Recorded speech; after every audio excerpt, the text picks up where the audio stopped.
Hey guys, before we begin, this is essentially two video topics merged into one, and I apologize for that. I'm a very practical dude, and I really try to help everybody out, so this kind of was my thoughts on night vision, like digital versus analog, as well as the review. So if you're just here for the review, I would appreciate a like and a sub, because I'm just going to fast track this. You ain't got to watch the rest of the video. Out of 10 points, I rank the NightFox Prowl 8 out of 10. It is definitely worth the money. It's probably the best budget option night vision. Like sub $500 is what we're talking about here.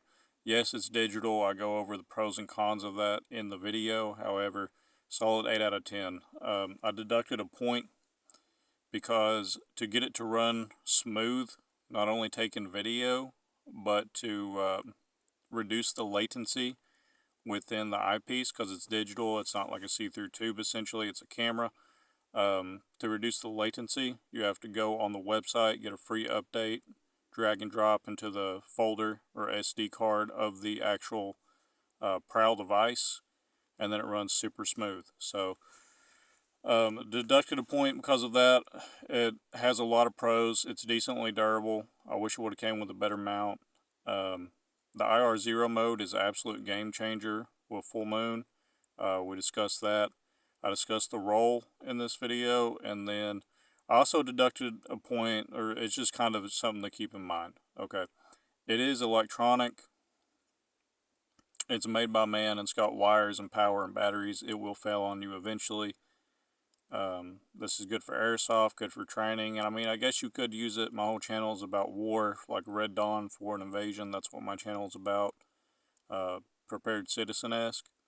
So I just want to say, this has a use. There's a use case for it, but, well, if you want my thoughts, just watch the video. But as for a review, if you don't mind hitting the subscribe and then just leaving, because that's it. 8 out of 10. Definitely get it if you've been looking into night vision.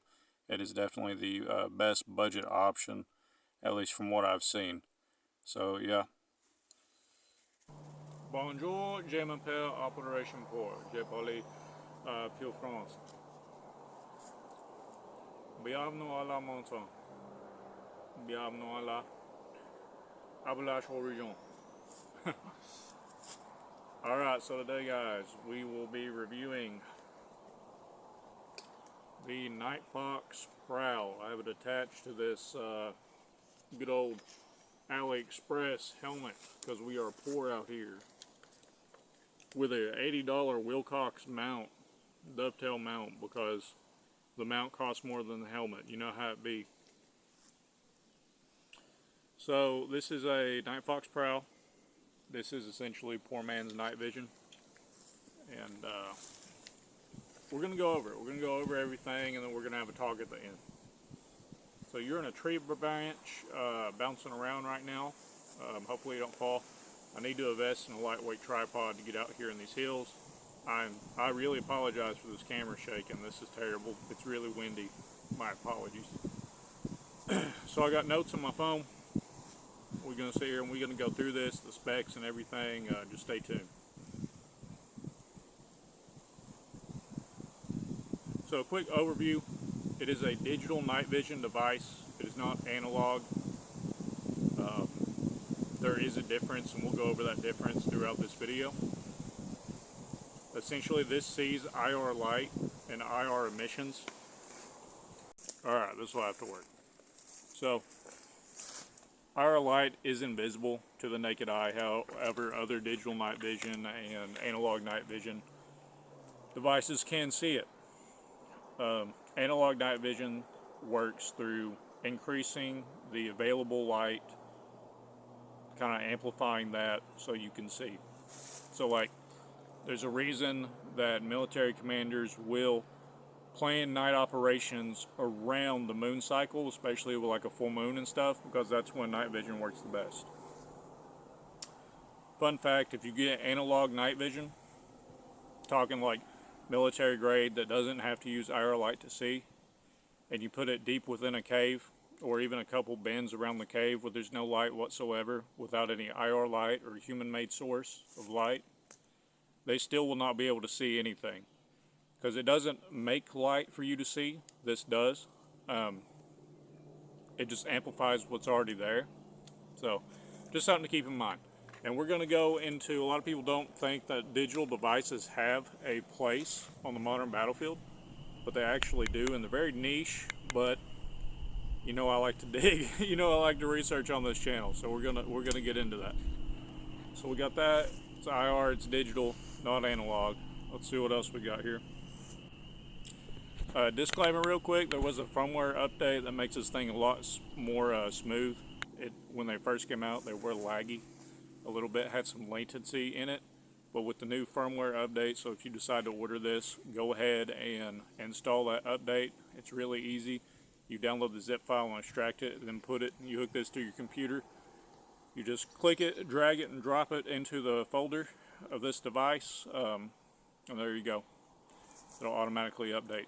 So, makes it a lot smoother, makes the recordings better. It's just it's a firmware update is what it is. This also has a 1/4 screw adapter down here, so you can mount it on a tripod, or if you wanted to mount it on your rifle, you could. These are not shockproof rated, so do as you will with that. However, I have seen people use these with 22 LR and put behind it for like a night vision aiming device. That is possible. Just be careful if you go higher than 22 LR while utilizing this thing as such.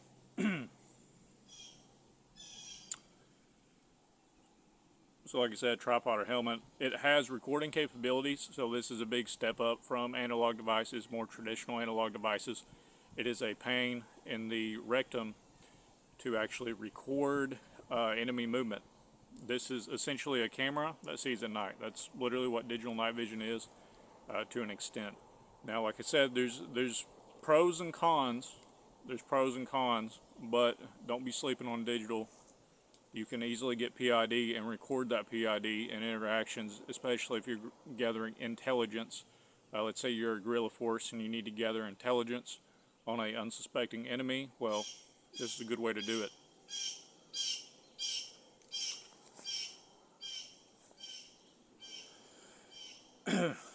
So, some pros.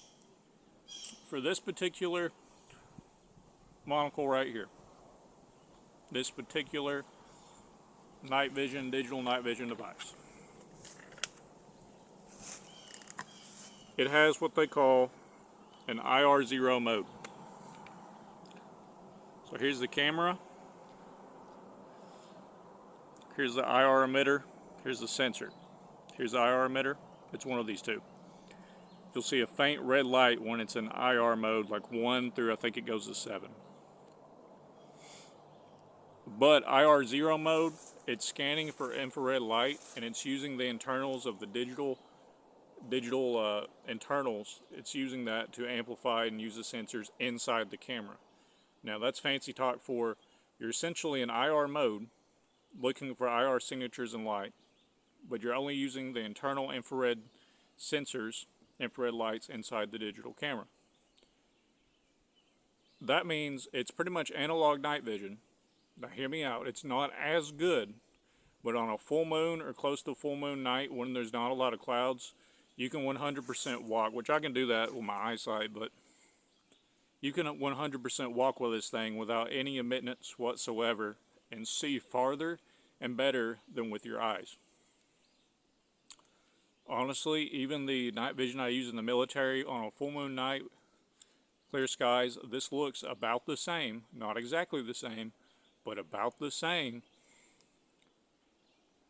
when there's a full moon with, you know, no clouds in the sky. IR0 mode, you're not emitting any IR light. There's no more signature than you would with an analog device, which is crazy. For like under $300, this whole setup was like $360. That's the helmet, the $80 mount, and then the night vision. It might have been about $400, but that's not bad. This is an $80 mount because I like metal. I like metal mounts. I like everything metal. I had to get a metal one. So, but anyways, it's kind of bulky. It's kind of big, but with that IR0 mode, you are leagues ahead of other digital devices. I mean, this is Definitely one of the best in the game, if not the best in the game. As you can tell, I do a lot of research before I waste my own money. So like I said, it allows you to record and see at night. Now, if I pop up recordings in here, it looks a lot better to your eye. It looks really fuzzy.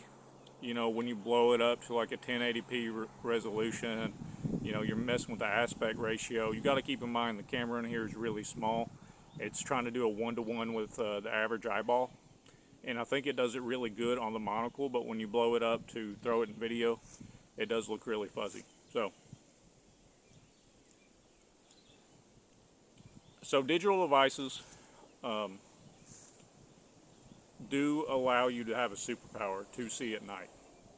If you're going up against opposition that does not have access to digital, analog, or thermal devices, like I said, you can shoot, move, and communicate with this thing and have no worries doing so at night.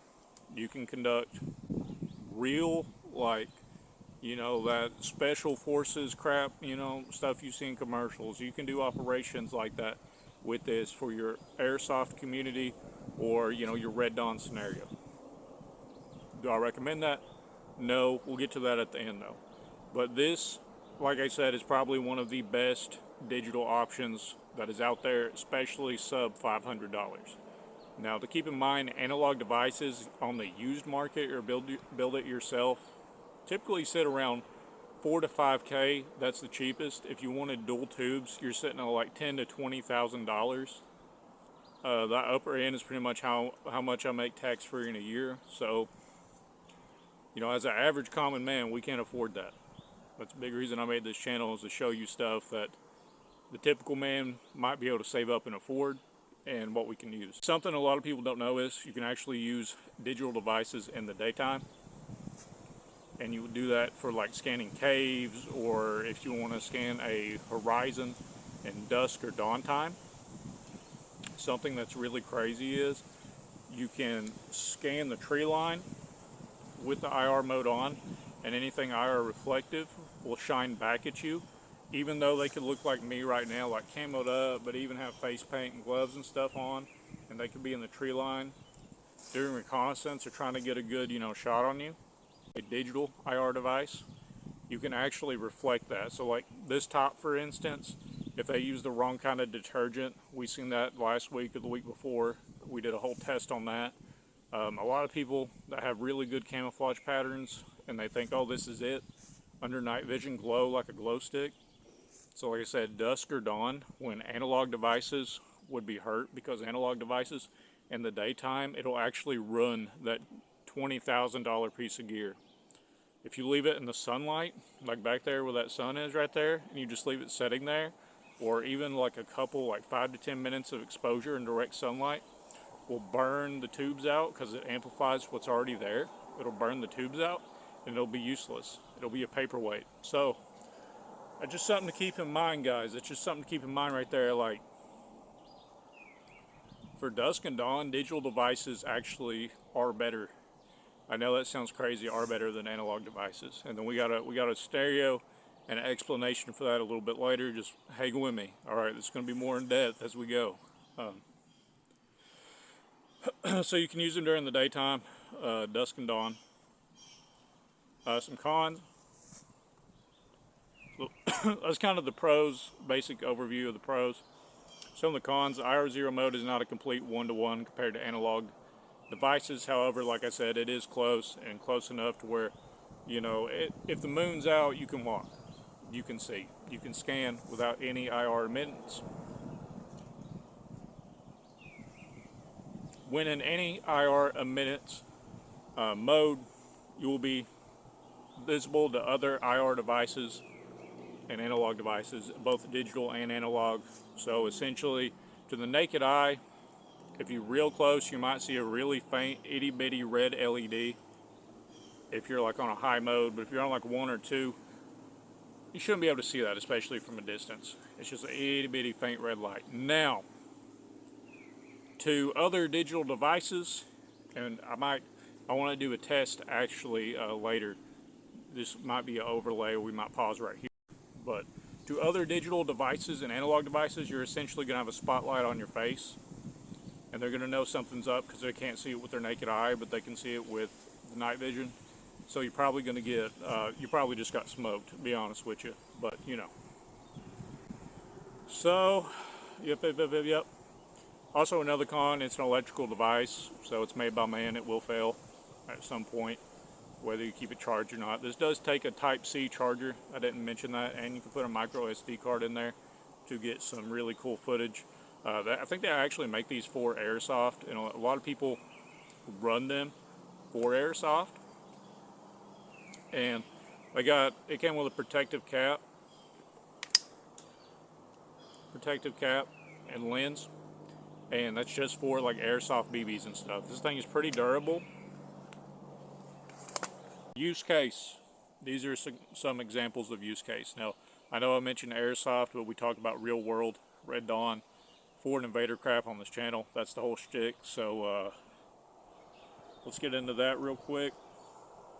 Alright. So here's the scenario. I had ChatGPT, but I went over it. So make me a scenario. This is not me writing it.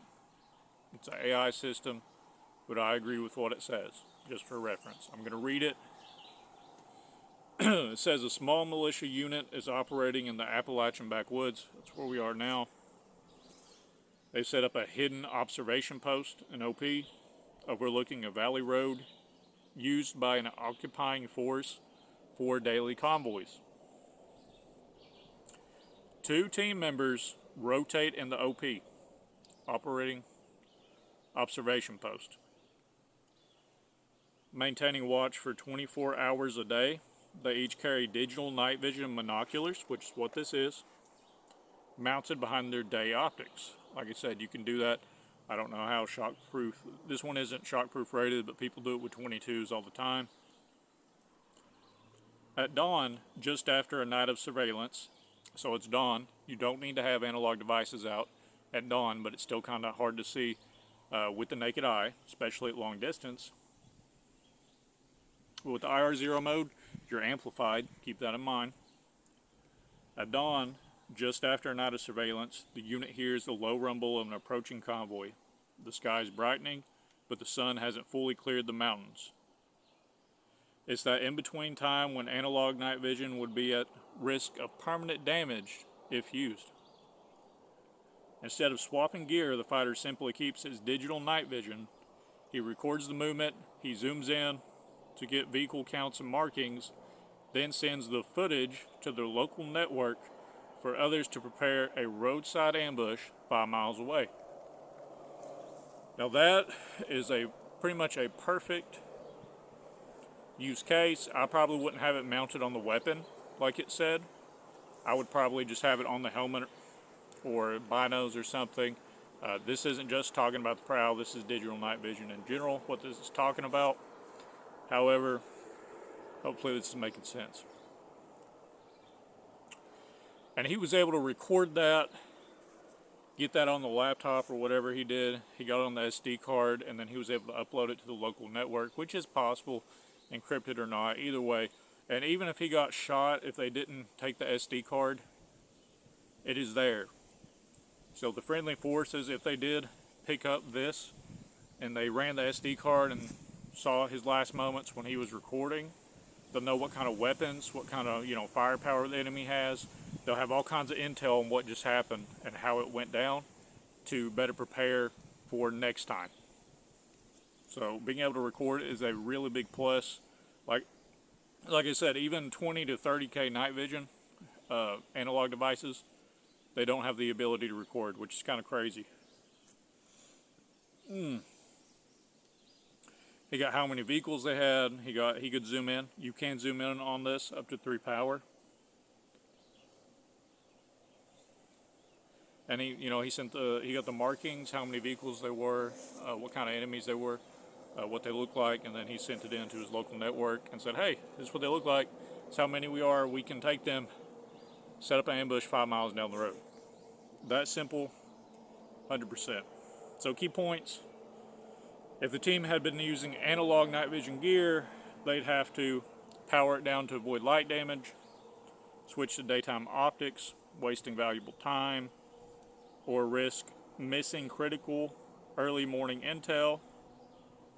So the digital night vision keeps working, bridging that gap between night and day without skipping a beat. Now, this is what I want to say here. This is my only use case for this, and then I'm going to go into Operation Pore's philosophy for nighttime fighting. The in-between, the dusk and dawn, or for recording using this thing as a camera, because it can be used in the daytime just as a regular camera. Using this as a surveillance device, an IR0 mode, detecting and looking for other IR signatures, whether that be PECs, so like lasers, or weapon lights in IR, or game cameras, or just something like that, drones. That's what this is. This is a detection tool.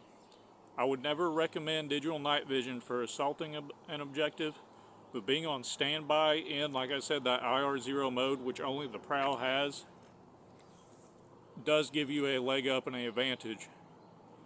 But now we're going to get into kind of the tiers. You got eyesight at night. You got digital night vision, which is a superpower. If you're fighting anything below this tier, you are well more equipped. You should be able to sweep them out, smoke them all. That simple.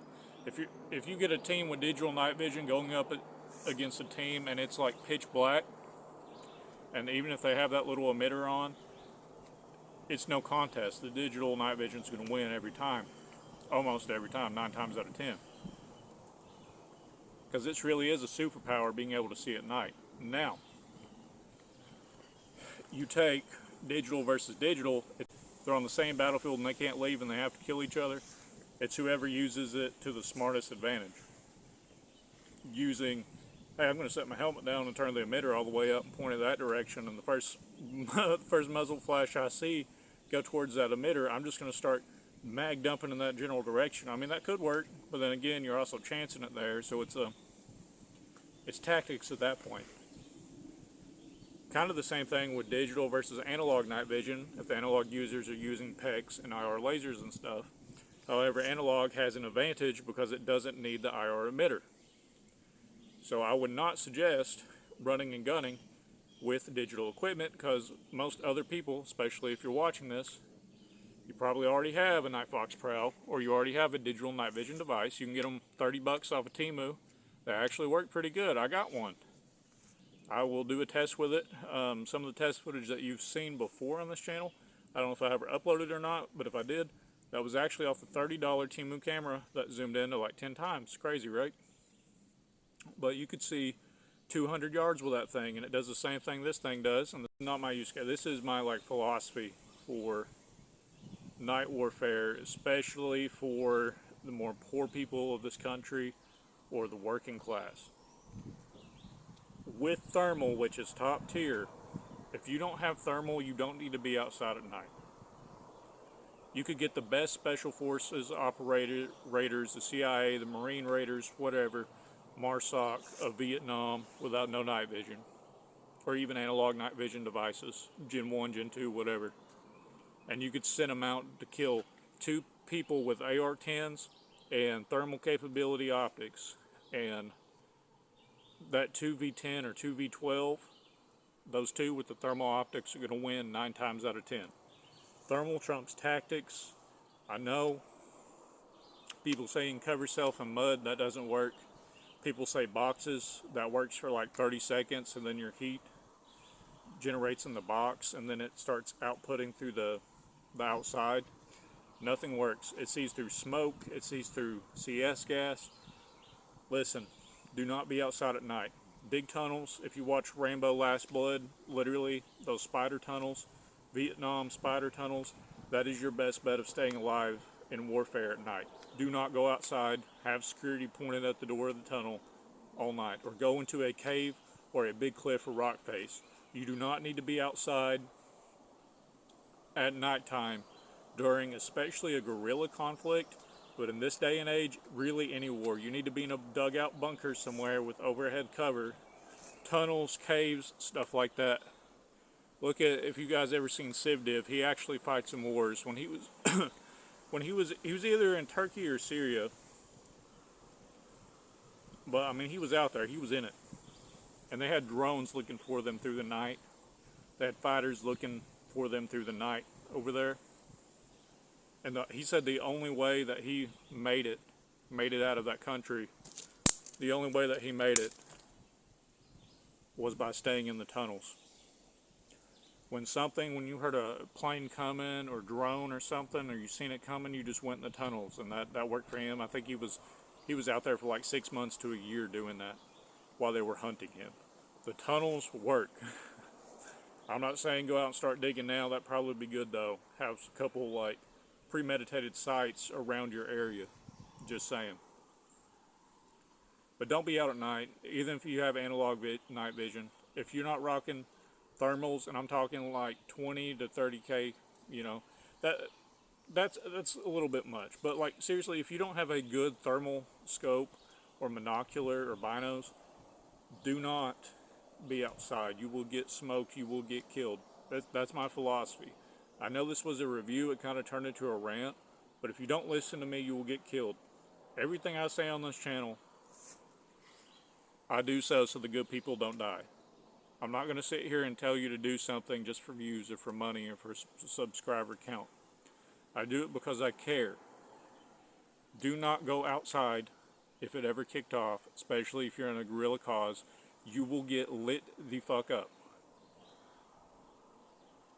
No ifs, ands, or buts. You're not Superman. You're not Batman. This is not that. You might be that guy in your group. You might be the best shooter, the best tactician, and you can do all that during the day and an evening. But especially if you find yourself even in this thick brush in the woods at night, that makes it even worse. Because your analog devices is going to see nothing but twigs. Your digital devices, either IR0 mode or even emittance mode, going to see nothing but leaves and twigs. But that dude with the thermal, even 100 yards away, is going to see an inch crack all the way to you, an inch crack or red, and he's going to light your ass up through all those twigs. Don't do it. Anyways, I'm put this in earlier. NightFox Prowl, I give it an 8 out of 10. I feel like it could be more sturdy. I don't like the plastic dovetail mount that goes into the Wilcox mount right here. I don't like that. It's plastic. But for what it is and for how much it is, it's definitely good entry-level budget night vision. Especially if you're alright with the drawbacks of the digital space. Like I said, it's more for reconnaissance and for scanning potential threats and recording them, making PID and stuff like that. This is amazing. This is great for that. And if you just want to hunt or something, then yeah, I mean, this is 100% okay. But if you're like on the battlefield, things are a little bit different. So 8 out of 10. Mainly, you know, you had to do the firmware update. So if you ain't got a PC or a computer, that could be a pain in the ass. IR0 mode though, I would give it like a 6, because like I said, it could be a little bit more sturdy. It's electronic, so I automatically got to deduct a point. It's like a digital camera. I'm sure stuff can go wrong. So, you know, I think 8 out of 10 is good, mainly for the IR0 mode. The IR0 mode, I know I've been pole riding that mode this whole time, but it really changes the game compared to analog devices. Like, the gap between digital and analog was like top of the helmet to here, but with the IR0, it's more like here. It really is, especially when the moon is out. Heck yeah. Another thing I forgot to mention, analog night vision barely works if it's like a new moon and there's no moon at all, or if it's cloudy. If you ever actually used it or in the military, you know exactly what I'm talking about. It is really hard to see without IR light anyways, even using analog devices when there's no moonlight out. Because like I said, you take an analog device and you go deep in a cave, you still will not see anything without any human-made light. Because all it does, phosphorus tubes, all that does is amplify the light that's already there. If there is no light or hardly any light, they're not going to work as good as if it's like a full moon or something of the sort. However, this you can go deep in the cave and still see, because you just hit that RR1 mode, 1 through 5, and you can still see just fine. So, but then again, the analog users can see you. You get what I'm saying? So like, you know, it kind of evens out. But look, you do whatever you want to do. This is definitely going to be a longer video. Probably won't get any views, but like I said, I can't sit here and make a review on something and then people go out here if it went down, people on the good side, go out here and then just get shot the fuck up with like 30 rounds. Yeah, I mean, like that RoboCop scene, you know what I'm talking about, the original RoboCop. Like, that's what's going to happen if you go out and try to fight war with this. That's just how it is. But for training and stuff, this is good. Au revoir. A bientôt. See you guys next time on the mountain. Peace.